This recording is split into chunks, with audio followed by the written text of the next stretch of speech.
Hello, Tim. Hello. Hey. Hello. How you doing? What a clever way to introduce you to good. the microphone. Yes, indeed. Hello. Hello. Hello. So, What can you tell us? What do you want to know? There you go. Oh, go ahead. Oh, actually, so the question I had just asked Kevin was, how hard is it to keep such an iconic character like Batman fresh, new, yet still engaging for fans as he has aged and moved through the years in a way? And how's it been like for you since you've been basically writing this character for 20, 30 years now? Like how has you kept Batman interesting for yourself? The great thing about Batman as a character is that you can take that character in so many different directions and he'll still be Batman. You can do something as dark as The Killing Joke. You can do something as light and fun as Batman Brave and the Bold. They're both equally as valiant.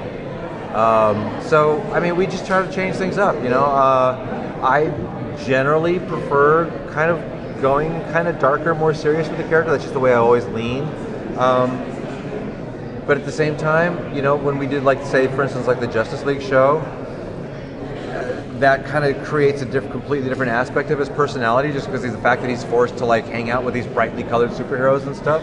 So we gave him a little bit more of a sense of humor and a little bit, you know, snarkier attitude, and because he's forced to not be the loner lurking in the shadows. So, like I said, fortunately the character is resilient and enough variety in the character that you can go different directions with him. You can do sci-fi with him. You can do noir. You can do, you know, mystery. You can do some combination of all of them. So when you were told you were going to be able to do The Killing Joke, were you elated, frightened, both, many things? Not elated.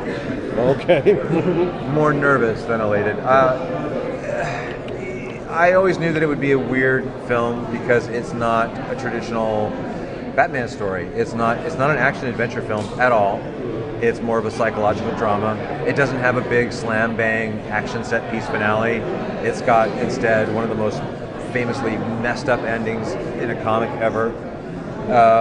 So all of those things made me more nervous. I mean, in more just in terms of, can I take this really, really bleak, downbeat subject matter and make it a film that's actually on some level enjoyable to watch, so that you don't just walk out going, oh, I want to slit my wrists, you know. Yeah. So I really worried about that.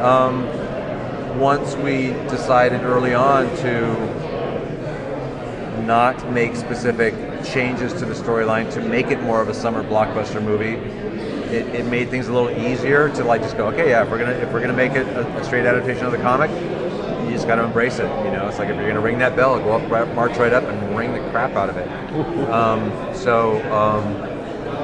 Yeah. Well, it's essentially a fairly short story as well. Well, that's interestingly, that was both good and bad.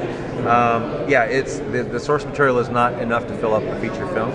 Unlike most comics, like for instance, New Frontier was the exact opposite. That was way too much story material for one film. Yeah. This was like not enough. So when we decided to expand it to feature length, one of the things I wanted to do was to use all that extra screen time, because it's almost half the movie, to spend more time with Barbara Gordon as a character in Batgirl, because I always loved that character anyways, and it also kind of helps take the curse off the fact that in the Killing Joke part of it, she's really more plot device than flesh and blood character. So that's what we did. Awesome. Wrapping up, one last. Did working with the Joker on Batman the Animated Series, did you take a different approach to him for this, or did you say this is kind of like, I wanted this to be the same Joker? No, it's clearly a more serious Joker than we've ever even on Batman the Animated Series. Because Batman was a kid's show, we could never really go quite as dark as we were sometimes tempted to go with the Joker. So I think that's part of the reason why Mark really, really, really wanted to play the Killing Joke. Was because it did give him a chance to. It's weird to say this about the Joker, but it's a chance to get serious with him, to really like, while still staying true to the crazy, you know, clown of crime. He got to play a lot more subtle shades of the character. So yeah. Is that your question? Did I answer that properly? Yeah, absolutely. Thank you. Okay, cool. Sometimes I'm just rambling. I have no idea. It's a long game. Yes, it is. Exactly. All right.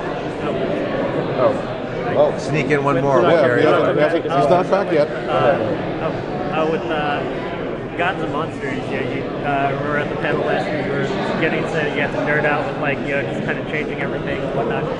Did you kind of get that same feeling with being able to add to this iconic story, or was No. it more like, okay? You know what's interesting about that is that we deliberately, because when we talked about expanding it, one of the possibilities was we could have padded out just the Killing Joke part of it. We could have put in more sections and action sequences and stuff just to fill that up to feature length, but by making it a completely separate story, it's not really changing the Killing Joke at all. If somebody wants to, if they're really offended by the idea that we have messed with the sacred Killing Joke, they can hit play chapter 5, skip the whole first half, and just watch the Killing Joke, and it's pristine. Thank you very much. You don't want to do Thank that. you very much. Thank you. Awesome.